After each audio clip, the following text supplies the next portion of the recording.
Hey, Sharam Namdarian here. In this video, we're going to be talking about how to be more confident. We're also talking about confidence in a massively healed sense. So, more importantly, a lot of other channels and a lot of other videos might tell you what to do, and I will tell you what to do, but more importantly, it's more about what not to do. It's removing the barriers, removing the blockages from revealing the confidence that you already have. And so, hi, welcome to my channel. If you are new, consider subscribing. And if you are not new, hey, what's up? How's it going? Welcome. We've talked a lot about confidence on this channel, and honestly, I want to give you guys an update because I have thrown myself into some really intense deep ends. If you are one of those people who know what I've been doing, I've been trying out some stand-up comedy. Let's give it a go. Stand-up comedy is, dare I say, fucking brutal. And I've been the kind of person who has thrown myself into some really intense deep ends. And honestly, this is one of the most hardest deep ends when it comes to dealing with social issues, with social anxiety, things like that. So in this video, I do want to talk about confidence in the way that we will always talk about all of these things, which is the power of emotional healing and emotional surrender. And if you don't know what that is, well, what do? We surrender. That is emotional healing. That is the ability to feel what it is you are fucking going through without any trying to modify, change, without trying to reframe it, without trying to make it bigger or make it smaller, without trying to suppress it, so that we can fully feel it, so it can run its course and we can, dare I say, learn from it. This is the core of my relationship coaching. This is the core of my dating coaching, my sexuality healing, things like that. It's the core of pretty much everything that I do, and it's the core of confidence. Because the assumption here is that you are born confident. You are born in control. You are born capable of doing things. It's just that often we have a lot of blockages. Often we have a lot of things that get in the way that stop us from being who and what we're meant to be. So you can, while specifically focus on being more confident, you can do that. But what's your relationship with confidence? You might think that relationship confidence is hard to be.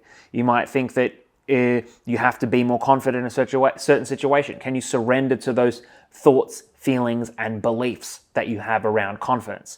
So the thing that I really want to get across here, and if you do want more understanding on surrender, there is always the online course that I have, link in the description. If you're watching this on a platform that does not have the link in the description, message me. It's called Introduction to Surrender. You use the code 50intro. I'm pretty sure you can get it for half price. But when we're looking at confidence, there's many kinds of confidence. There's just a general well-being that we have, like the confidence to exist in the world. There's self-doubt that might hamper our confidence. There's the thoughts that we have to be a certain way in the world, for example. Situational confidence can come from, say, for example, a workplace. You might be comfortable and confident in a workplace environment, but then take yourself out of that workplace and you might actually struggle a fair bit. When we're looking at confidence, when we're dealing with healing lack of confidence, what we're actually doing is we're looking at our relationship with the situation, with confidence. We're looking at our relationship with ourselves. We're looking at our relationship with basically how we think and feel. So take a social situation. What's your feelings when you're in that social situation? Now, when we're looking to heal your relationship with that social situation, what you're looking at is, how you feel. So how do you feel in that situation? Do you feel anxious? Do you feel nervous? Do you feel like you should be performing? It's these thoughts and beliefs that we have that actually are the very thing that get in our way. Now, when you're looking at a social situation specifically, I like to say you have a pipe. You have a pipe between the humans that you're trying to connect with. You are the flow of energy. You are the person connecting. It's like you're a river and you are the water. You are not you could say you're the river, but we're getting into pedantics here. What we want to be looking at are the things that block the flow. That is the things that block us from being who we're meant to be. So when you look at, say, for example, your thoughts and beliefs, what are the thoughts? What are the beliefs? What are the feelings? The thought might be, you have to be more confident. Well, have you ever tried to be more confident? Sometimes you can do that. but sometimes you can't, because if you're always willpowering it, eventually you run out of willpower. So there's a way that I like to talk about it where it's like human trying. I'm not probably the first person to discover this or to say this, but it's really fucking simple. There's human trying, human doing, human being. Human trying, what do we do when we're trying? We're always trying to get there. We're trying to be confident. We're trying for more money. We're trying to be ourselves. We're trying to be attractive. Trying doesn't always get you there. It can sometimes. Now, sometimes when we're in human trying state, we can be unconsciously addicted to the trying. So we're actually comfortable with trying. We're not actually comfortable with success. So when we actually succeed, it's uncomfortable. We go back to trying. Now there's human doing, where you do the things at work. You understand logically, this is what I have to do. That can create confidence. But if you're always doing, what ends up happening is that you can forget the doing. When you forget the doing, that's fine, but it might have hiccups. Human being is where we get to the ultimate stage, where you be who you are, you be confident. There's nothing that can affect you, because it's okay if it does and it's okay if it doesn't. For example, in relationships, being in a relationship is a lot easier than doing a relationship, because when you're in the relationship, you're just connecting with the other person. When you're doing things that are correct, are they actually having a relationship with you, or they have a relationship with the things that you are doing? And that's really down to you, how you necessarily want to do it. Again, we're talking about confidence here. Confidence. I'm going to say that word a few more times. Confidence. It's the lack of doubt that creates confidence. It's the lack of doubt. It's the removal of the self-criticism. Basically, it's the same thing I'm saying here. We're removing the blocks. So again, it depends on the situation. Say, for example, social confidence. What are your thoughts and feelings about social situations? Do you put pressure on yourself to perform? You're often imagining with your best friends. You're hypothetically, and I would hope that this is the case, the most confident with the most people that you are comfortable with. And that is because, we can summarize that, because there's not a lot of blockages in that situation. You're not worried about if they're judging you. You're not thinking that you have to be a certain way. You are comfortable with the feelings. And you know what? Sometimes best friends, what do they? They roast each other. You know, you'll give them shit. They'll give you shit back. Doesn't necessarily matter, because you know you can handle it. Now, in new situations, suddenly we have thoughts and beliefs about these new situations that get in the way. For example, I'm now fucking trying stand-up comedy. But not only that, is there stand-up comedy, if there's my thoughts and beliefs around comedy, oh my God, they won't like it. Oh my God, there's this, there's that. I can't remember my jokes, things like that. But also, there's me trying to connect with these comedians. I'm trying to connect with them. I'm trying to be a certain way, and I'm processing those feelings. I'm surrendering to how it feels.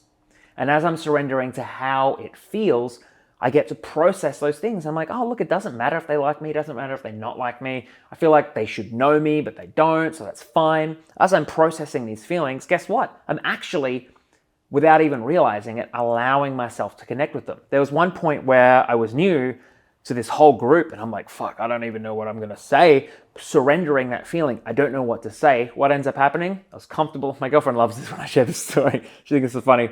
Where it's like comfortable enough to go up and say hello, to go up to them, but not comfortable enough to say hello. So I'm just there, and eventually someone starts talking to me, and that's fine.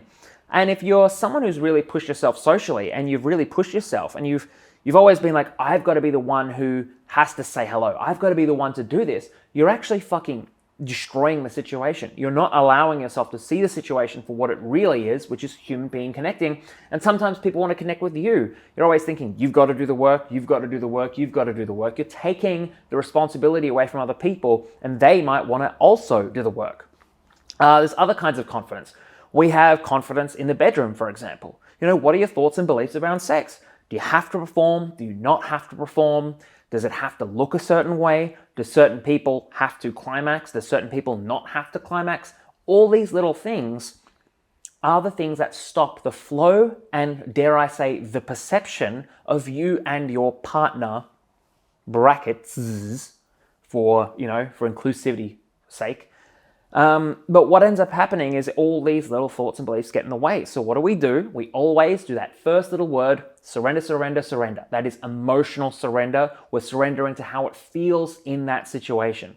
Now you can create the most amazing, deep connection, intimacy level sexual connections, but also those sexual connections can be very powerful, very vibrant. You can explore kinks, all of that stuff, because you start to take away the layers, stopping you from being who you are meant to be in that situation. And who you're meant to be is whatever the fuck you want.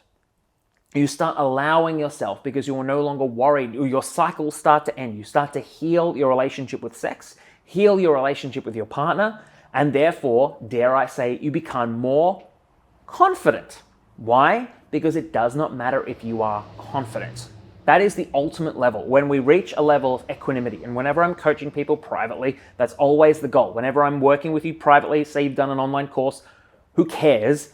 There's a level of equanimity that is really important to bring to life situations. That is, it is okay if it works, it is okay if it doesn't, but you still have your intent, that you are comfortable pursuing, you are comfortable going for exactly what it is you want, but the outcome won't fucking stab you in the heart. It doesn't trigger you, it doesn't activate you, because you have processed those triggers and those activations, which allows you to function much more clearly, much more level-headedly, as you were meant to be the whole fucking time.